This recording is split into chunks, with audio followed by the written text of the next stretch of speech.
সেনা প্রধানকে বলছি, আমরা লক্ষ লক্ষ আবু সাঈদ বুক পেতে দিয়ে ক্যান্টনমেন্ট উড়িয়ে দেব। বাংলাদেশ নিয়ে কোনো ষড়যন্ত্র করবেন না। আপনার দেশে নানা রকমের পরিস্থিতি বিরাজ করছিল, খুবই সেন্সিটিভ একটা টাইম।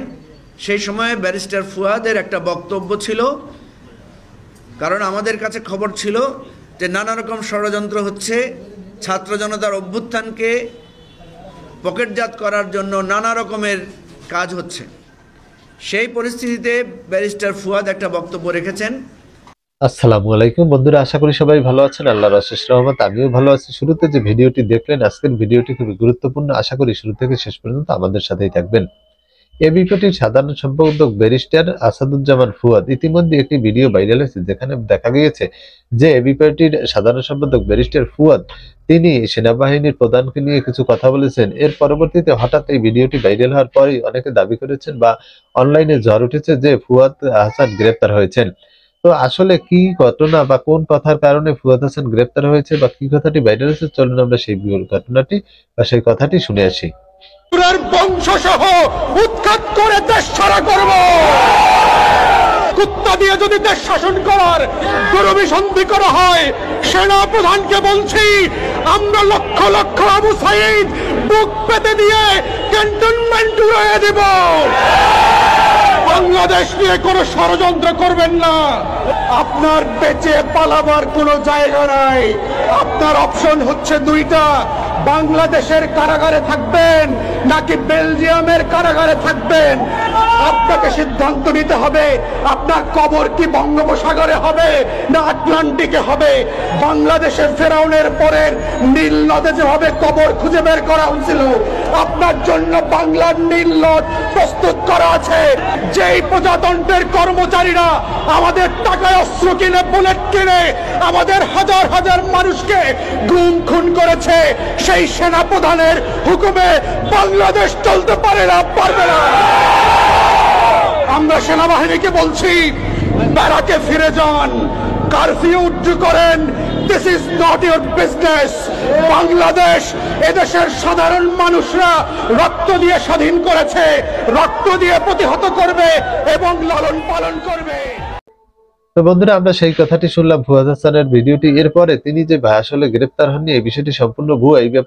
এই ব্যাপারে এবিপিটির চেয়ারম্যান মজিবুর রহমান তিনি সংবাদ সম্মেলন করে বিষয়টি ক্লিয়ার করেছেন। চলুন আমরা তার বক্তব্যটি শুনে আসি। দেশে নানা রকমের পরিস্থিতি বিরাজ করছিল, খুবই সেন্সিটিভ একটা টাইম।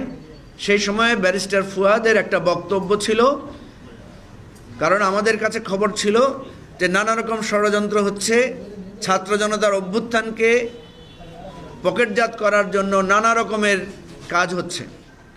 সেই পরিস্থিতিতে ব্যারিস্টার ফুয়াদ একটা বক্তব্য রেখেছেন। আপনারা সেই বক্তব্যটা ভালো করে লক্ষ্য করলে দেখবেন সেখানে তেমন কোনো ইলেকট্রনিক মিডিয়া ছিল না, কারণ সেই সময়ে ইলেকট্রনিক মিডিয়া তো দূরের কথা, সোশ্যাল মিডিয়ার কার্যক্রম তখন খুবই লিমিটেড ছিল, ইন্টারনেটও বন্ধ ছিল। সেই সময়ের একটা বক্তব্যকে গতকাল পরশু 2 দিন ধরে আমরা দেখলাম যে কে বা কারা এটা নতুন করে এটা এনেছে এবং এটা বিভিন্ন জায়গায়, এটা মেসেজের মাধ্যমে বিভিন্ন জায়গায় এটা ছড়ানো হয়েছে এবং বলা হয়েছে যে এটা সাম্প্রতিক একটা বক্তব্য। যে সেখানে দেখা যাচ্ছে ব্যারিস্টার ফুয়াদ অত্যন্ত স্পষ্ট করে বলছেন যে কোনো ষড়যন্ত্র বরদাস্ত করা হবে না। ষড়যন্ত্র যদি করা হয়, আমরা আবু সাঈদের মতো জীবন দিয়ে রক্ত দিয়ে হলে সেটা মোকাবেলা করব। এবং ক্যান্টনমেন্টের একটা কথা সেখানে এসেছে যে আমরা সেখানেও আমরা প্রয়োজনে আমাদের উড়িয়ে দিব, এই ধরনের একটা কথা উনি সেখানে বলেছেন। প্রেসিডেন্টকে আওয়ামী লীগের আজ্ঞাবহ হিসেবে উল্লেখ করে তিনি প্রেসিডেন্টকেও চক্রান্ত থেকে বিরত থাকার আহ্বান জানিয়েছেন। প্রিয় ভাই ও বন্ধুগণ, আপনারা জানেন যে গণ অভ্যুত্থান মানেই ছিল আমাদের সব কিছু ওলটপালট করে দেয়া, এবং যে গণভবন উড়িয়ে দেওয়া হয়েছে, গণভবনকে মানুষ ঘেরাও করেছে, সেরকম একটা পরিস্থিতি ছিল 5ই আগস্ট। সেরকম পরিস্থিতিতে একটা বক্তব্যকে বর্তমান সময়ের বক্তব্য বলে চালিয়ে দিয়ে নানা ধরনের উত্তেজনা তৈরি করার চেষ্টা কারা করেছে, এদেরকে আপনারা চেনেন।